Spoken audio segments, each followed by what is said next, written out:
Hasta ahora, nosotros ya hemos podido avanzar la temática de la teoría general de las obligaciones. Hemos visto qué implica la misma, tiene una parte general y una parte especial, una parte general en la cual hemos podido estudiar la estructura de la obligación. Hemos visto cuáles son los elementos que forman parte de la estructura obligatoria, ¿no? Hemos visto que hay un sujeto activo, también llamado acreedor, también llamado facultado, hay un sujeto pasivo, también llamado constreñido o deudor, y hay un objeto que consiste en una prestación, es decir, en una conducta que tiene que cumplir el deudor a favor del acreedor, que consiste en una prestación de dar algo, es decir, entregar algo, devolver algo, restituir algo, hacer algo, es decir, desempeñar cierta conducta positiva o no hacer algo, ¿no? Finalmente, para que esta relación jurídica entre deudor y acreedor, entre sujeto activo y pasivo, tenga relevancia jurídica, debe existir un nexo, vínculo o un ligamen jurídico, ¿no? Que va a ser la relación jurídica propiamente dicha y que va a ser el reconocimiento por parte del derecho de aquella relación jurídica. Entonces, habiendo analizado eso, hemos pasado también a revisar las teorías de la naturaleza jurídica de la obligación. Hemos visto que hay una teoría subjetivista, hemos visto que hay una teoría objetivista de la obligación, que nos tratan de establecer cuál es su naturaleza jurídica. Y hemos visto que la relación obligatoria no solo tiene un carácter subjetivo, es decir, no es solo una relación entre sujetos, sino también entre intereses. Entonces, ahí viene la tesis objetiva, ¿no? Que nos dice la obligación es efectivamente una relación entre intereses de las personas y se relacionan los patrimonios de las personas, nos diría esta tesis. Finalmente, revisando la tesis planteada por Brins, hemos visto que la obligación termina siendo un vínculo jurídico complejo. Una vez realizado este análisis, nosotros hemos visto también la diferencia existente entre los derechos personales y los derechos reales, ¿no? Hemos visto que los elementos constitutivos de cada una de estas relaciones jurídicas son diferentes. Los modos de adquirirlas son diferentes. Hemos podido ver, además, que las obligaciones están sometidas a un sistema de números cerrados, ¿no? Los derechos reales están bajo un sistema de números cerrados, mientras que las, eh, mientras que las, eh, mientras que las obligaciones están bajo un sistema de números abiertos, ¿no? Siendo esto así, hemos podido ingresar a revisar la clasificación de las obligaciones bajo diferentes criterios, analizando las obligaciones civiles y naturales. Hemos visto que existen obligaciones con pluralidad de objetos, ¿no? Hemos visto que hay obligaciones conjuntivas, las cuales el deudor tiene que cumplir todas las prestaciones que se está obligando, y no solo una de ellas, ¿no? Pero también hemos visto que hay obligaciones alternativas, en las cuales el deudor puede cumplir una de las obligaciones a las cuales se está obligando, ¿no? Y ya no tendría que cumplir así la otra. Entonces tiene la alternativa de elegir el cumplimiento de una u otra prestación. Hemos visto que también hay obligaciones de sujeto múltiple. Hemos visto que hay dos figuras sumamente importantes, que son la mancomunidad y la solidaridad. La mancomunidad, en la cual estamos ante pluralidad de sujetos activos o pluralidad de sujetos pasivos. Cuando estamos ante una mancomunidad, la, la pluralidad de deudores puede exigir cada uno su cuota parte de la obligación, ¿no? Y cuando estamos ante la pluralidad de acreedores puede exigir, perdón, su cuota parte, ¿no? Pero cuando estamos en una mancomunidad pasiva, los deudores pueden beneficiarse con la división, ¿no? Y decir, un momento, es una división mancomunada. Cuando es mancomunada, cada uno paga su parte y cada uno exige su parte. Mientras que en la solidaridad, nosotros hemos visto que cualquiera de los deudores solidarios tiene que pagar la integridad de la obligación, la totalidad de la obligación. Mientras que en las obligaciones solidarias de carácter activo, cuando existen varios acreedores, cualquiera de los acreedores puede cobrar la totalidad de la obligación. Entonces hemos visto así diferentes categorías de obligación, revisando también dentro de estas categorías las obligaciones de medio y de resultado, obligaciones líquidas e ilíquidas. Hemos visto que hay prestaciones de dar, hacer y no hacer. Entonces, hemos visto las peculiaridades de cada una de ellas, ¿no? Y recordando finalmente, antes de ingresar a nuestro siguiente tema, que la obligación termina siendo un vínculo jurídico por el cual una persona llamada deudor se compromete a desempeñar una determinada actitud, una determinada prestación de dar, hacer o no hacer, a favor de otra persona, denominada acreedor, quien en caso de ver incumplida la obligación, esta necesidad por la cual se han obligado ante él, podrá agredir el patrimonio de su deudor para satisfacer la obligación, ¿no? Esto que hemos visto el momento de revisar que la obligación constituye un vínculo jurídico complejo, ya que cuando estamos en la obligación, como les había manifestado mis estimados estudiantes, no solo estamos ante una relación en la cual el deudor debe algo y el acreedor tiene derecho de recibir o facultad de recibir, ¿no? Ese sí es una de las dimensiones, pero también nace una dimensión en ese instante por la cual el deudor puede atacar, puede ver atacado su patrimonio, ¿no? El momento que incumpla la obligación. Habiendo realizado estas aclaraciones previas, podemos ingresar entonces al análisis de los efectos de las obligaciones. Y es que al final las obligaciones, tal cual ustedes han visto, tal cual se les ha manifestado también, han sido consideradas las matemáticas del derecho, ¿no? Algún autor, entre ellos Leibniz, entre ellos Emilio Betti, algunos autores han relacionado las obligaciones a las matemáticas. ¿Por qué? Porque siempre van a tener un mismo resultado, ¿no? Y las obligaciones, estimados estudiantes, deben cumplirse siempre. Los efectos de la obligación anteriormente usualmente se estudiaban desde la perspectiva del incumplimiento, es decir, el estudio se realizaba buscando el cumplimiento de un deudor que había incumplido la obligación. Sin embargo, hoy en día, influidos bajo el Código Civil Italiano de 1942, nosotros ya realizamos un estudio no solo desde el punto de vista del incumplimiento, sino también desde el punto de vista del cumplimiento, que termina siendo importante. ¿Qué es el cumplimiento, no? Va a ser va a implicar que el deudor cumpla a cabalidad con la obligación, ¿no? Y eso es sumamente importante. El cumplimiento termina siendo el pago, ¿ya? Eso vamos a ver en un momento. Se va a llamar pago a cualquier cumplimiento de cualquier tipo de obligación. Es decir, si es que yo, por ejemplo, si es que Fabián Duarte me contrata para que mi grupo de bachata toque en su cumpleaños, entonces el momento que yo toco con mi grupo de bachata en su cumpleaños, estoy pagando la obligación, ¿ya? Entonces, cuando se cumple cualquier tipo de obligación, lo que vamos a estar viendo es el pago. Desde el punto de vista del incumplimiento, también se va a estudiar, ¿no? En su momento la obligación, vamos a ver qué es lo que sucede, qué pasa cuando incurrimos en mora, es decir, cuando alguien se atrasa, cuando hay incumplimiento parcial. En este caso se estudia las prerrogativas, es decir, qué facultades tendrá el acreedor para poder satisfacer la obligación y conservar el patrimonio del deudor.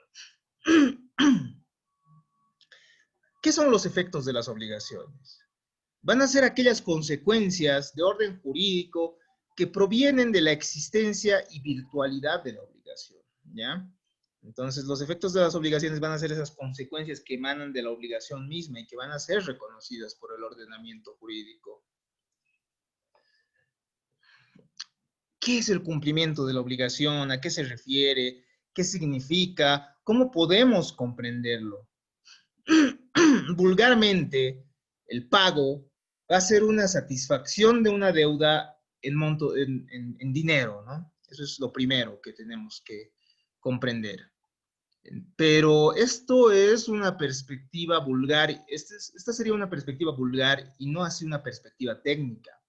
Técnicamente el pago va a ser el cumplimiento, como les había manifestado, de cualquier tipo de obligación. Los alemanes, o la doctrina alemana, sí realiza una distinción entre pago y ejecución, pero en nuestro ordenamiento jurídico no, ¿no? Los alemanes establecen que pagar se refiere a dar sumas de dinero y ejecutar a entregar otro tipo de cosas, ¿no? Ejecutar, por ejemplo, cumplir una prestación de hacer, ¿no?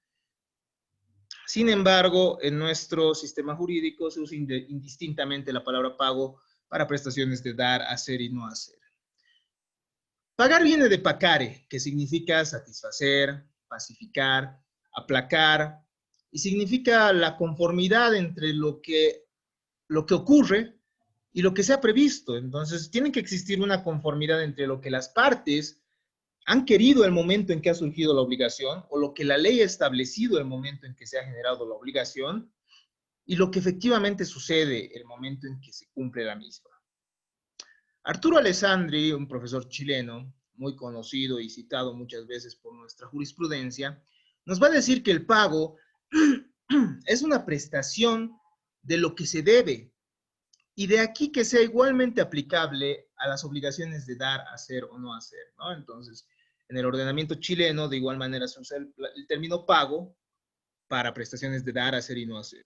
Aquí, como ya hemos manifestado, también el término pago se va a referir a cualquier tipo de prestación.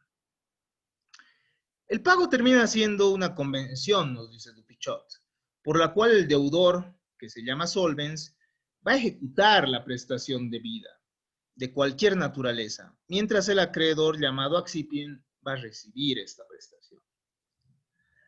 Desde Domitus Ulpianus, que es citado por Inestrosa, podemos ver también esto del cumplimiento, y nos va a decir al respecto que el pago termina siendo la ejecución cabal de la prestación debida. Decimos que paga el que hizo lo que prometió hacer. Finalmente, nosotros, si revisamos nuestro Código Civil en el artículo 291, podemos evidenciar lo siguiente, ¿no? El deudor tiene el deber de proporcionar el cumplimiento exacto de la prestación debida.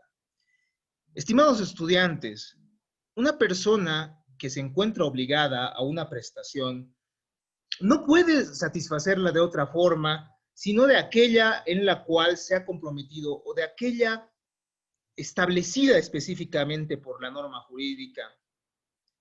Es decir, nosotros no podemos decir, ¿sabes qué? Te voy a pagar un poco menos. No.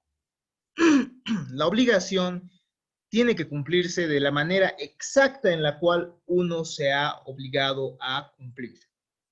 Ese es uno de los principios más importantes de las obligaciones, ¿ya? Si uno ofrece, nuestro código dice, ¿no? Si una persona ofrece, por ejemplo, pagar con algún otro bien una obligación, esta no termina liberándolo de la obligación, porque simplemente está ofreciendo otra cosa diferente y no está cumpliendo con estos principios. Naturaleza jurídica del pago. ¿Pero qué es el pago? ¿Qué es lo que lo diferencia de otros institutos jurídicos? El pago tiene diferentes teorías. Cuando hablamos de pago, hablamos de diferentes teorías de su naturaleza jurídica, ¿no? Es decir, de diferentes teorías que nos van a explicar qué lo diferencia de otros institutos jurídicos que pudieran ser diferentes. Una primera teoría nos dice que el pago es un acto jurídico, ya que se trataría de un hecho humano voluntario, lícito, que va a aniquilar un derecho. Es decir, si yo le debo dinero a Sergio Clavijo, yo se lo pago y él recibe el dinero, entonces estamos ante actos que son voluntarios. Pero al final se cuestiona esto. Esto es cuestionable porque muchas veces existe la mora del acreedor. ¿Qué significa? Hay acreedores que no quieren recibir el pago, ¿no? Entonces no siempre va a ser voluntario. Y se discute además si sería unilateral o bilateral, ¿no? Es decir, de parte de quiénes vendría la voluntad. Entonces, esta teoría no termina siendo satisfactoria. Una segunda teoría es la teoría del hecho jurídico, ¿no? Y nos dicen, no es lo esencial acá la voluntad de las partes, la voluntad con la que van a realizar el cumplimiento de la obligación, sino que ellos adecúen objetivamente su conducta a lo que ha prometido, a lo que estaba previsto en la obligación, ¿no? Sería inaceptable esto porque necesariamente, nos dice la teoría, tiene que existir un animus solvendi, es decir, esa intención de pagar para que también existe el pago. Entonces, esto sería inaceptable, nos dice la teoría. Tiene que haber alguien que quiera pagar. Entonces, ¿no? La teoría del acto debido. Francesco Carneluti nos dice que estamos ante una figura diferente, ¿no? Es una categoría especial de los hechos humanos ordenados por ley. El sujeto no es jurídicamente libre de sustraerse a la realización de la obligación, entonces estaríamos ante un acto debido, ¿no? Es decir, es una relación de la cual una persona no puede salir. Pero hay una crítica también a esta teoría, pues en realidad en la obligación sí estaríamos ante un acto libre, ¿no? Y esto se le critica a esta teoría, por lo cual tampoco ha sido satisfactoria. Finalmente, tenemos una tesis ecléctica que tampoco ha sido satisfactoria, en la cual se establece que a veces es un acto jurídico y otras veces puede ser un hecho jurídico. Y bueno, finalmente esto ya no termina siendo pues una teoría de la naturaleza jurídica, porque al final, cuando hablamos de una teoría de la naturaleza jurídica, nosotros tenemos que referirnos a algo que lo diferencie. Y acá lo que estamos diciendo es, cualquier hecho jurídico o cualquier acto jurídico puede llegar a ser pago. Entonces, no estamos diferenciándolo y no se está cumpliendo con la finalidad de las teorías de la naturaleza jurídica, ¿no? Por lo cual, cuando nosotros revisamos nuestro libro base, nos dice, ¿no? Yo no voy a ahondar en esto, pero al final tiene nomás cierta razón el autor al manifestarnos que lo importante del pago termina siendo su utilidad, ¿no? Su utilidad y bueno, el pago, ustedes deben saberlo, mis estimados estudiantes, tiene efectos liberatorios, ¿no? Es decir, extingue la obligación. ¿Cuáles son los requisitos del pago? El pago tiene diferentes elementos que vamos a analizar, ¿no? Vamos a revisar cuáles son sus elementos esenciales, elementos de validez y sus elementos específicos. Dentro de los elementos esenciales del pago va a estar ese animus solvendi en primer lugar, ¿no? Tiene que haber una manifestación de voluntad del solvens. En primer lugar, ya vamos a hablar por qué decimos solvens, ¿no? ¿Por qué no decimos simplemente deudor y acreedor, nada más, en vez de... ¿Por qué metemos otra palabra llamada solvens? Eso lo vamos a ver en un momento más, ¿ya? Así que les pido que presten atención. Ya, entonces, dentro de los elementos esenciales, el que paga tiene que tener una voluntad de pagar. En segundo lugar, tiene que haber un objeto física y jurídicamente posible. Esto que ya hemos estudiado cuando hemos revisado el objeto de la obligación, ¿no? Entonces, tiene que ser posible la prestación que se está obligando a realizar el deudor y que realice, ¿no? En el momento del pago. Elementos de validez. Para que una obligación, para que el pago de una prestación, de una obligación sea válido, se requiere que la capacidad de las partes, en primer lugar, ¿no? Esto que ustedes han visto en derecho civil personas, esa aptitud, esa idoneidad de ser sujetos de derechos y obligaciones, y bueno, para poder ejercitar sus derechos, ¿no? Las partes tienen que ser capaces, entonces, para poder contraer una obligación. ¿Qué pasa si se paga a un incapaz? Si una persona, si el deudor paga al acreedor incapaz, no se va a liberar a menos que efectivamente exista el beneficio del incapaz. Eso es un principio establecido en el artículo 299. En segundo lugar, no tiene que haber vicios del consentimiento para que el pago sea válido. En la materia en la materia de contratos, ustedes van a ver que hay ciertos vicios que invalidan el contrato, cualquier tipo de contrato.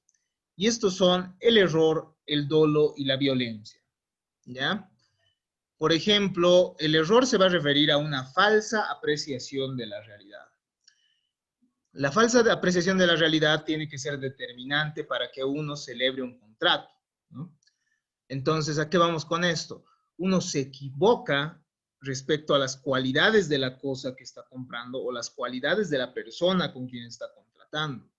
Puede suceder, por ejemplo, que yo le esté regalando a alguien un determinado bien porque creo que esta persona es sumamente digna y es una persona que de verdad ha tenido un pasado meritorio, ¿no? Supongamos, a ver, supongamos a ver, ejemplifiquemos, ¿no? Supongamos que Omar Calixto, yo digo, ha sido un gran estudiante y de verdad había sido, pucha, brillante, y me confundo, ¿no? Ya en realidad no había sido, las cosas no habían sido así, estoy ante una falsa precisión de la realidad, entonces estamos ante un contrato válido, por ejemplo, de donación, ¿no? Puede suceder también que uno incurra en una falsa apreciación de la realidad respecto a las cualidades o a la sustancia de la cosa. Es decir, que se le venda una, una copa de bronce y la persona realice los pagos creyendo que es una copa de oro, ¿no? Entonces, en este caso sí estamos también ante un vicio del consentimiento. Y el pago, cuando se incurre en error, también pues termina siendo inválido, ¿no? El segundo de los vicios de la voluntad, o sea, en los que puede incurrir una persona, es el dolo, ¿no? Pero el dolo no es lo mismo que el dolo penal, es decir, no es esa intención de hacer daño al otro. El dolo en materia civil, estimados estudiantes, es el conjunto de artificios, maquinaciones y reticencias de los que se vale una persona para hacer incurrir en error a otra. El error va a ser espontáneo, es decir, uno mismo se equivoca en el error, ¿no? Pero en el dolo alguien hace que uno se equivoque, ¿no? Por ejemplo, voy donde Nicole y le digo, Nicole, te vendo este celular y te cuento que es un iPhone 11, entonces yo te lo vendo súper a un precio mucho más rebajado de lo que es un iPhone 11, ¿no? Y obviamente había sido súper trucho, entonces eso sí sería dolo, porque yo le estoy haciendo incurrir en error, ella al final dice, ah, ya, bueno, sí le creo, ¿no? Entonces, eso ya lo van a analizar con más detalle. Si es que hay dolo, también el pago termina siendo inválido, ¿no? Y puede haber violencia también, ¿no? Hay la vis compulsiva y vis absoluta. La vis compulsiva, que se va a referir al daño físico, es decir, que alguien, por ejemplo, te haga tomar estupefacientes para que tú puedas finalmente realizar el pago, o puede ser vis compulsiva, es decir, violencia moral, amenaza de un daño grave y presente que pueda sucederte, ¿no? Mediante, qué sé yo, ciertas amenazas puedan lograr que tú digas, ya, ya, efectivamente, voy a pagar, ¿no? Entonces, cuando estamos ante estos vicios de la voluntad, estos vicios que pueden darse en el consentimiento, nosotros vamos a estar ante un pago inválido.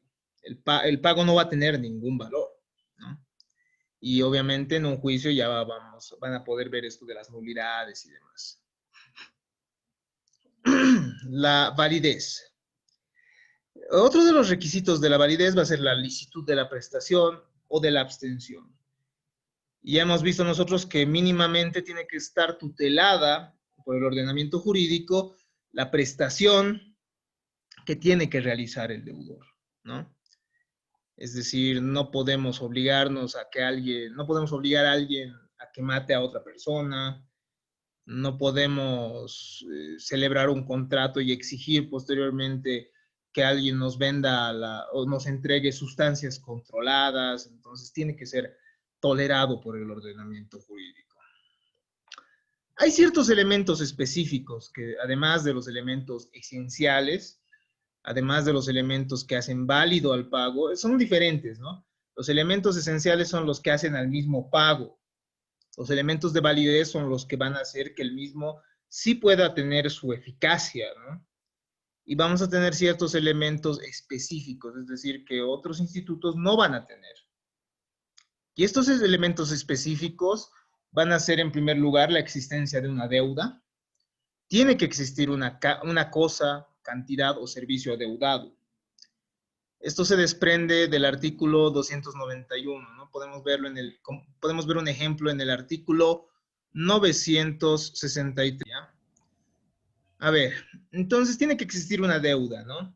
La deuda va a existir no siempre de las obligaciones, como les he dicho, hay diferentes fuentes de las obligaciones.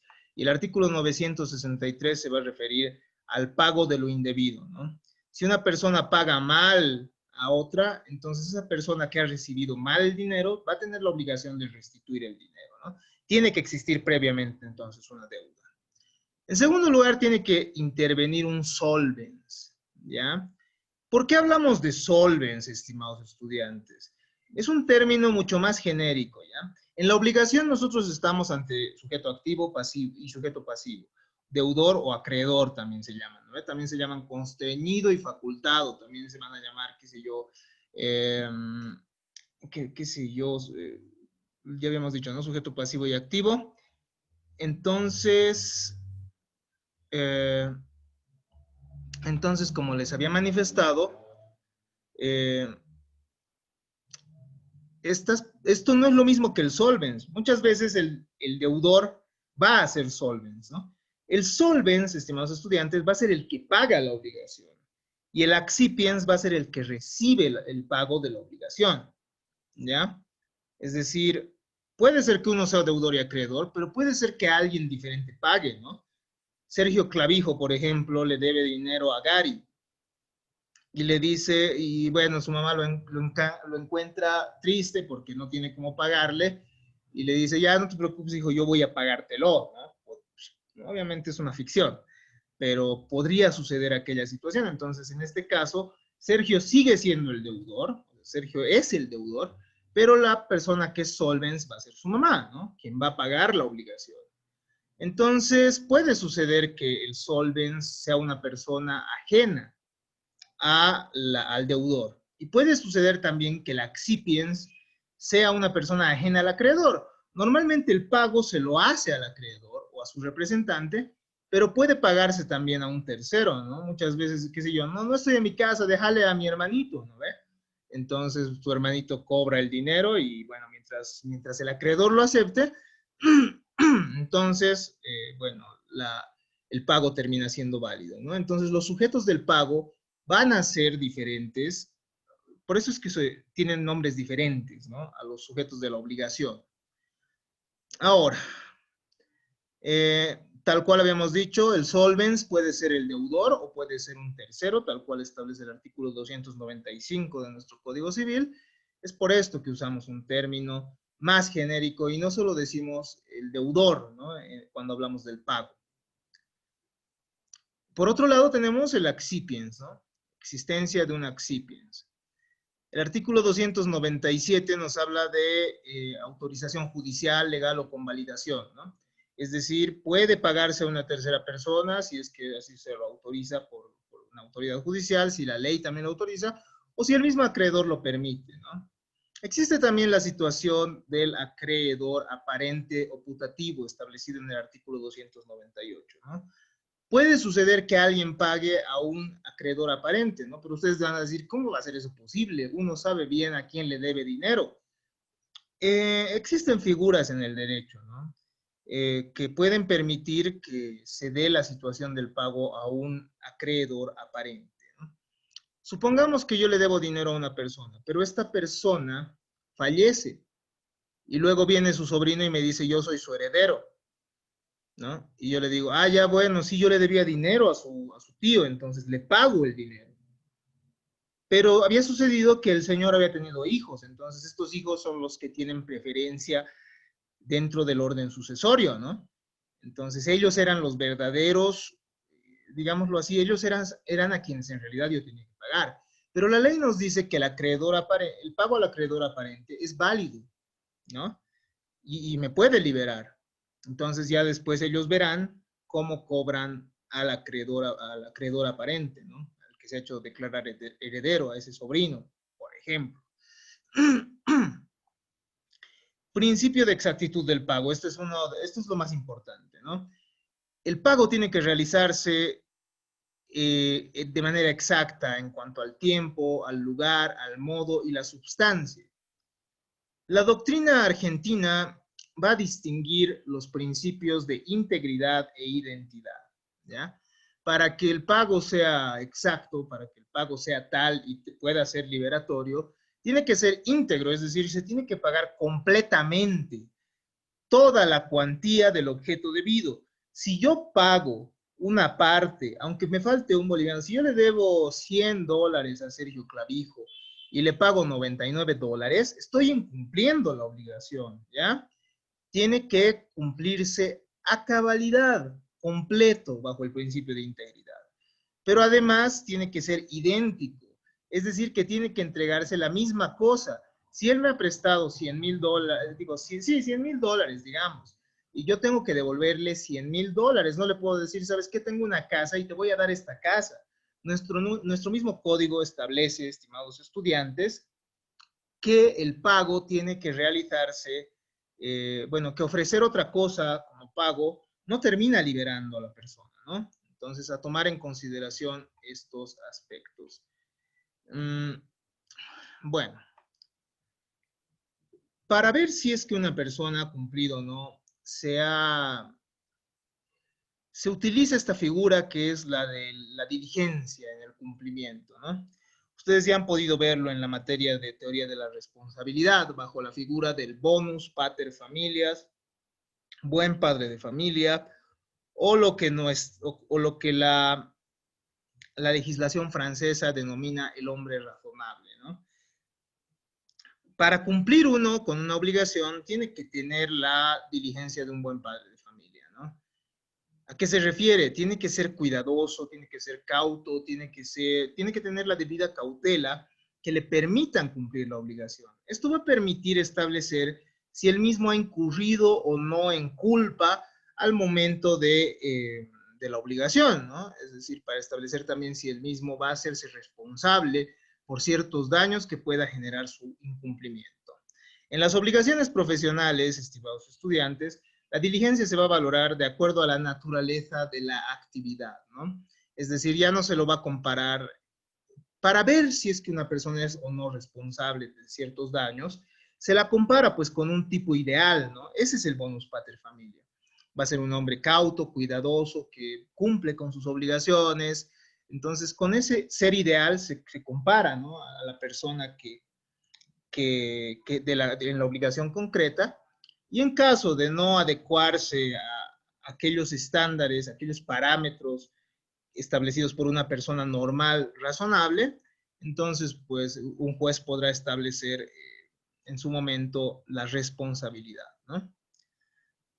Pero cuando estamos en casos de profesionales, un profesional no va a requerir pues la diligencia de un hombre cauto, la diligencia de un hombre común y corriente, ¿no?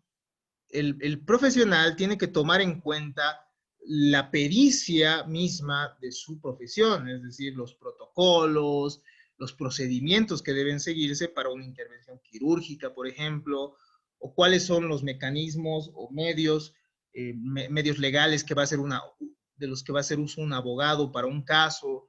Entonces, para medir si es que existe o no culpa en el incumplimiento de una obligación de carácter profesional, se va a tomar en cuenta la naturaleza de la profesión. Respecto al objeto del cumplimiento, ¿no? En primer lugar, en obligaciones de dar, como habíamos manifestado, cuando uno tiene que cumplir las mismas, tiene además el deber de conservar la cosa hasta su entrega. Cuando se trata de cosas genéricas, el deudor se va a liberar, nos dice el artículo 304, entregando cosas de calidad media, ¿no? Si yo me obligo a entregar a Gary, por ejemplo, una botella de vino, entonces no va a ser ni la mejor ni la peor, tiene que ser una cosa de calidad media, si es que nos hemos obligado de manera genérica, ¿no? Ahora, si es específico y hemos quedado, digamos, en un vino sumamente caro y sofisticado, ya todo va a ser diferente, ¿no?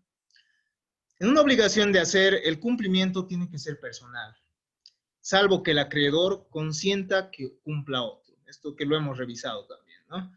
las prestaciones de hacer, entonces el deudor tiene que cumplir la obligación. Pero, bueno, las partes pueden acordar algo diferente. En caso de obligaciones de no hacer, la obligación debe cumplirse desde el momento en que nace el contrato. Efectos liberatorios. Ulpiano nos decía, ¿no? Paga el que hizo lo que prometió hacer. Si esto es así, entonces de esta manera quien cumple con la obligación se libera de la misma y bueno, no hay necesidad de acudir a juicios, no hay necesidad de acudir a procesos y a controversias, ¿no? Revisemos un poco más. El cumplimiento pago que no corresponda a lo pactado no es liberatorio, por lo que constituye incumplimiento, lo que les había manifestado, ¿no? Por principios de integridad e identidad que están claramente establecidos en el Código Argentino, pero que también nos sirven para entender cuándo estamos ante un pago y cuándo no en nuestro ordenamiento jurídico.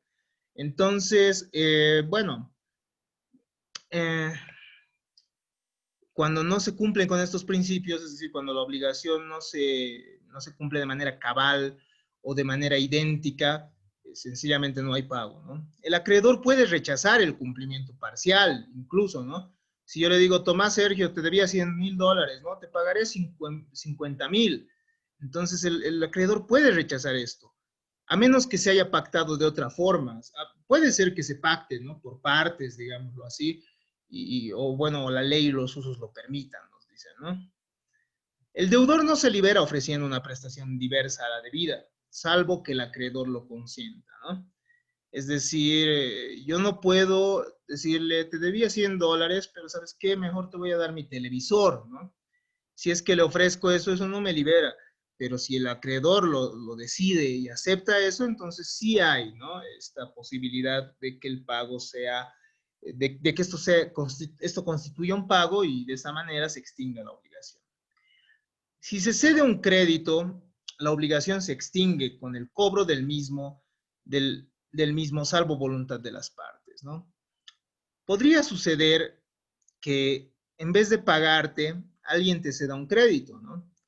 Imaginemos María Teresa Quispe, por ejemplo, le debe dinero a Gabriela Cáceres, ¿no? Y le dice, ¿sabes qué? El docente de Derecho Civil me debe $10,000, entonces mejor que te pague a ti, ¿no? Entonces le está cediendo ella un crédito. Puede suceder que ella le ceda ese crédito y que yo termine pagándole, pero ¿en qué momento se libera de la obligación? El momento que yo termine de pagar, ¿no? No el momento en que le entregue el crédito y ya. El deudor que no pueda pagar de la forma pactada, esto es importante también, ¿no? Si es que alguien ya no puede pagar de la forma pactada, puede pagar de diferente forma, pero esto mediante autorización judicial. Esto no va a ser aplicable a prestaciones de no hacer, ¿no? Porque no le puedes decir al juez, es que ya he hecho esto, entonces mejor le pagaré de otra forma a la persona lo que no he hecho. No.